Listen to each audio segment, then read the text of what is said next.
afternoon.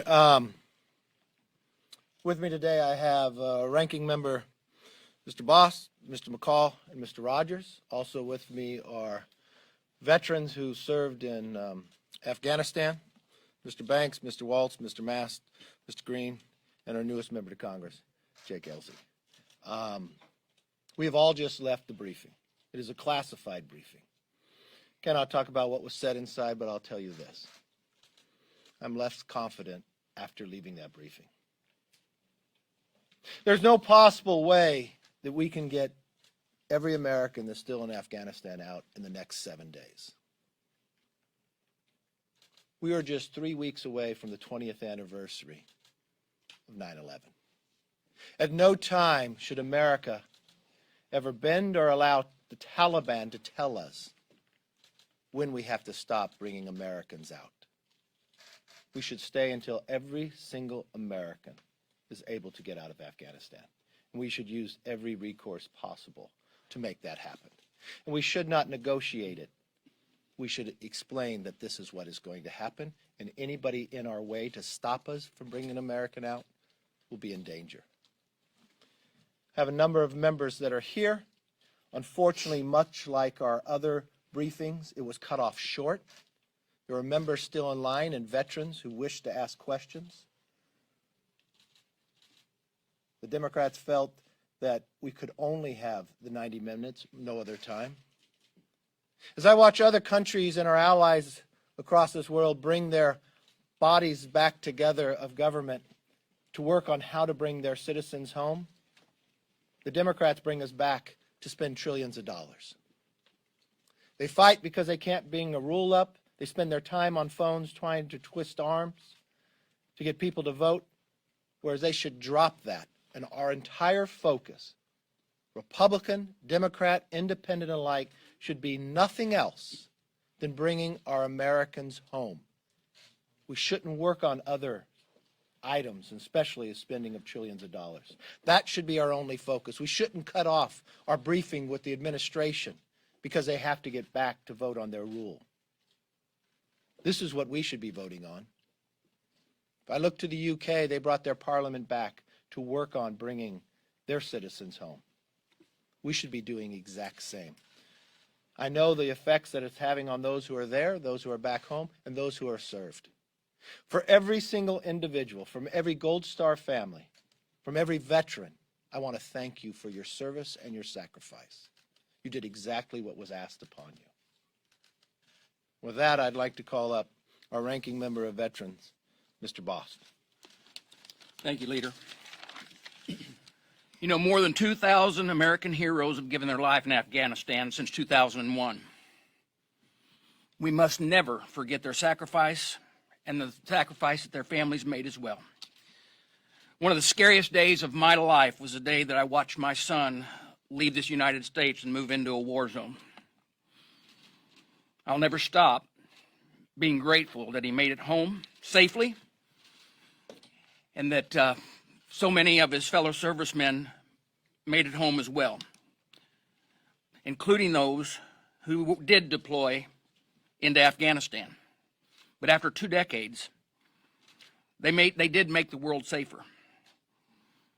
And they are still trying to make the world safer, and they're trying to take care. Each one of them are reaching out to our offices to try to identify Afghans, people that work with them, to try to get them back home. So they're not stopping sacrificing today. They're still trying to serve. Unfortunately, the Biden administration has let them down. They're watching the country that they had to fight in and the people that they fought alongside be left in chaos. My plea to you at this today is check with the veterans you know to make sure they're doing okay. Talk to them. The concern that they're feeling and the uptick that we're seeing in the calls to the hotlines for those veterans and what they're feeling has increased tremendously. Make sure that you check on them. And if you're a veteran, a service member who served in Afghanistan and you're feeling this, reach out to this Veteran Crisis Hotline, which is available, and I want to give you that hotline number right now. It's a confidential call. It's 1-800-273-8255, or you can text 838-255. Once again, it's called 1-800-273-8255, or text 838-255. Now, know this, to each of the veterans that are listening out there, you're not alone. You didn't fight in vain. You did a great service for this nation, and we know you continue to serve in your communities. And with that, I yield back. And I want to introduce Ranking Member McCall. Thank you, Ranking Member Bost. And I agree. Today's the day to say thank you to our veterans. They're hurting. They're in a bad place. They wonder, was it worth it? And as they see the Taliban take over, it raises a lot of questions. We just got to have a classified briefing with the Secretary of State, Defense, Chairman of Joint Chiefs, the DNI, so all the key components. And as the leader said, we left with more questions than we did with answers. My understanding is the President just announced a firm withdrawal date of August 31st. I can tell you there's no way we can humanly get all of our American citizens and Afghan partners out of country by that time. I've called this consistently an unmitigated disaster of epic proportions.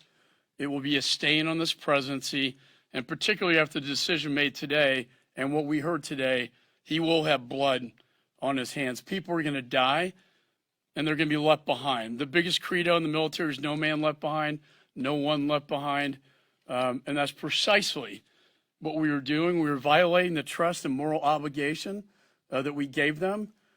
And not only that, but how's this impacting our status in the global community? You know, when our Brits, the Prime Minister and Secretary of Defense, are calling upon us to extend the deadline, the Germans, because they want to get their people out of there as well. But instead, we have a president who's intimidated and is begging to negotiate with the Taliban. To put ourselves in that place where we're begging the Taliban to give us more time to evacuate, and then we give the Taliban exactly what they want, empowering them. I know when Biden met with Putin, Putin said you cannot put your ISR intelligence capabilities in the region. And now we're having the president of Russia telling this president what to do. Our global standing has greatly diminished. We're projecting weakness, not strength. And for months, we told this administration, as the IC briefed us on a grim situation, that it was deteriorating rapidly, the Taliban's going to take over, Afghan's going to fall. Please get our Americans out. Please get our Afghan partners out. Instead, they're stranded there, our military's pulling out, and they're going to be left behind. And from a world stage standpoint, I can't think of a weaker posture that we could put ourselves in. Our allies no longer trust us, and our enemies no longer fear us, and that's Russia, China, and Iran and Pakistan. This will have grave long-term consequences for our national security down the road. And with that, I'd like to introduce another veteran of Afghanistan, Mr. Banks.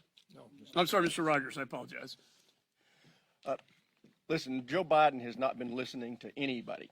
He's not listening now. One fact that was abundantly clear in the briefing we just had is that it is not possible to get all the Americans out of Afghanistan by next Tuesday. And then you heard the president go on the air within the last hour and say it's still a hard deadline. That is reckless, and it is going to leave blood on people's hands. And everything about this situation that we're in now is Joe Biden's fault. When he told George Stephanopoulos a couple of days ago that none of his advisors advised him against leaving Afghanistan the way he's doing it, that's just a lie. The fact is, Joe Biden made the announcement in April of unconditional withdrawal. In May and June, our committee repeatedly was asking the administration for a plan. How are you going to responsibly withdraw? And they couldn't give us one. I wrote a letter to the president in July asking for a plan. Still hadn't got a response.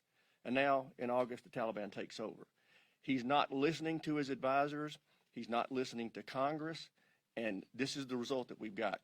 When you see ISIS-K and Al-Qaeda in Afghanistan about to commit terrorist attacks, no, Joe Biden created this place that we've got over there right now to be as dangerous as it is with his reckless decision-making.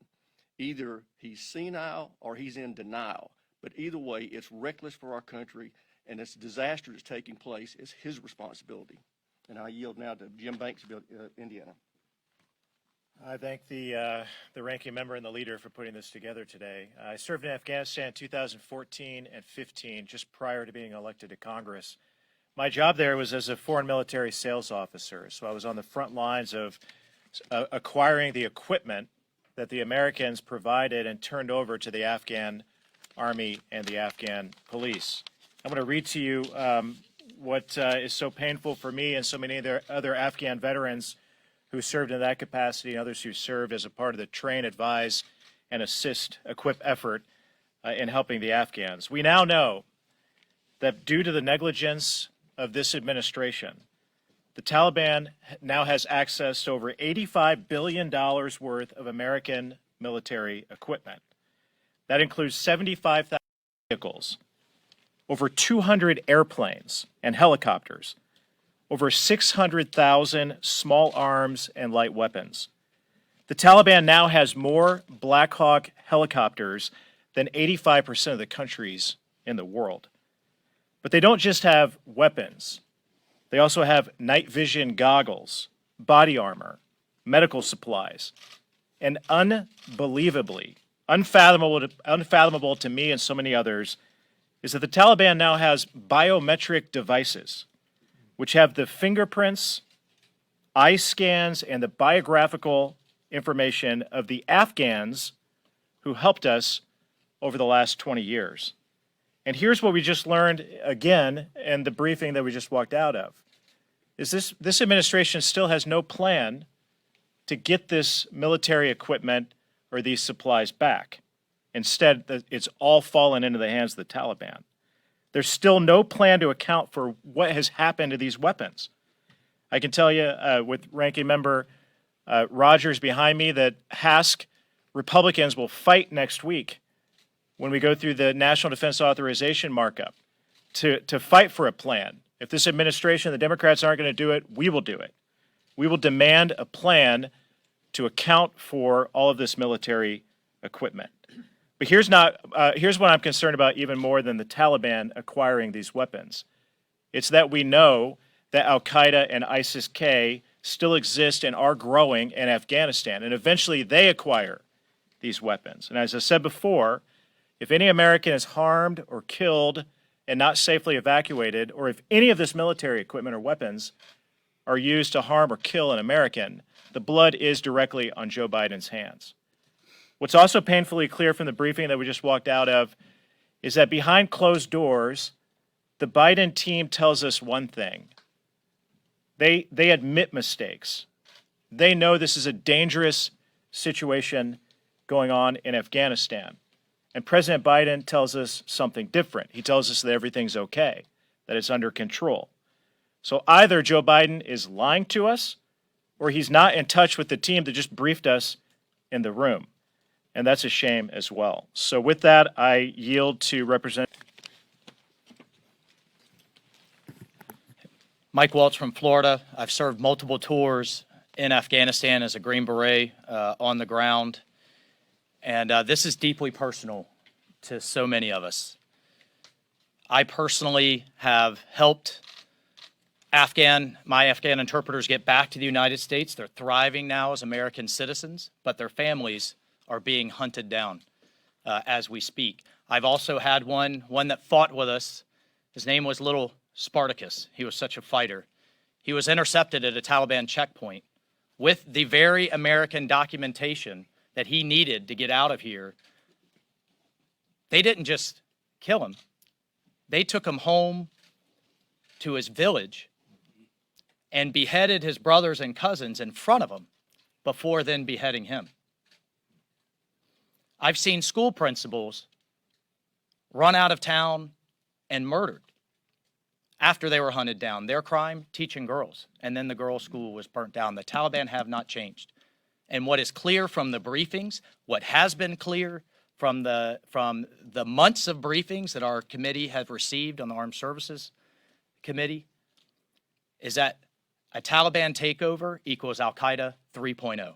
And one thing that Joe Biden either won't admit or doesn't understand is that what happens in Afghanistan doesn't stay in Afghanistan. It spreads like a cancer. It will follow us home. And many of us have been very clear about that danger across multiple administrations. This isn't about politics. This is about the fact that America now is less safe. Here's why we're in even a worse position than we were in 2001. Because now we have no bases in the region. One thing that's clear from the briefings, and we've been asking for months, is not a single country surrounding Afghanistan, not one, has agreed to allow U.S. forces to base there, to allow our intelligence, our drones, and other things we need to understand what's going on to base there, much less to allow lethal strikes to keep a lid on al-Qaeda and ISIS and others. And the intelligence community has been very clear. They have the will and the intent to hit us again. So as we head into the 20th anniversary of 9/11, we now face a prospect of soldiers having to go back in. Now they have, the Taliban is much more heavily armed. Our local allies have been hunted down. There is no Northern Alliance. There are very small elements left, still willing to resist. And I can tell you we're going to lead that effort from Congress, because the administration won't lead to continue the fight and to continue to keep America safe. This is a disaster on historic proportions, and there needs to be accountability, and that accountability, sadly, is going to come from right here. With that, I yield and I hand off to my fellow veteran, brother-in-arms, Brian Mast. Thank you, brother. Absolutely. Brian Mast was injured in Afghanistan September 19th, 2010. Had countless friends killed in action to my left and right. Recovered alongside hundreds more. Had the honor of serving alongside hundreds of thousands that put on the uniform. I have two brief things to say. One of them is a message to our veterans, and one of them is a request for you, the media, and all Americans, really. This is not a walk and chew gum situation where we go out there and with half of our effort work to get Americans home, and with the other half work on things that are peripheral to that or have nothing to do with that. You as the media can pressure this place. When something's going on here, like working on a bill that has to do with altering voting or infrastructure, you need to ask the question, what the hell are you doing? Get our Americans home. When somebody starts working on something other than getting our Americans home here, say, what the hell are you doing? Work on the rules of engagement for those Marines and Rangers on the ground to make sure that they have everything that they need in place to get the job done and to get home. When somebody's asking some other question here, working on something else in the Rules Committee or something else, say, what the hell are you doing? Did every American get home yet? Did you get all of those SIVs taken care of? When somebody's working on something else, say, what the hell are you doing? 435 of you need to be helping the State Department with every asset within your staff to help them process those SIVs. Get every American to pressure the people in Washington, D.C. here to get every American and every person that helped Americans back here safe out of the hostage hands of the Taliban. That's an active role that you can play. The administration will listen to you. They'll probably listen to you more than anybody else. If we know one thing, it's they're most concerned with optics. And that's probably what's putting more people in danger than anything else. The optics of why they wanted to get out so soon. The optics of why they're not calling this a combat mission. You can help to create the pressure to get people back home. My message for veterans is this. And I spoke about it with my friend Jim Baird earlier, who lost an arm in Vietnam. It wasn't Jim Baird's fault that they lost Vietnam. It was the fault of those in Pennsylvania Avenue. It wasn't the fault of those that trudged over the mountains in Afghanistan, that were in the firefights, that were kicking in doors, that were going through those fields of improvised explosive devices, that Afghanistan is lost. It is the fault of those at Pennsylvania Avenue.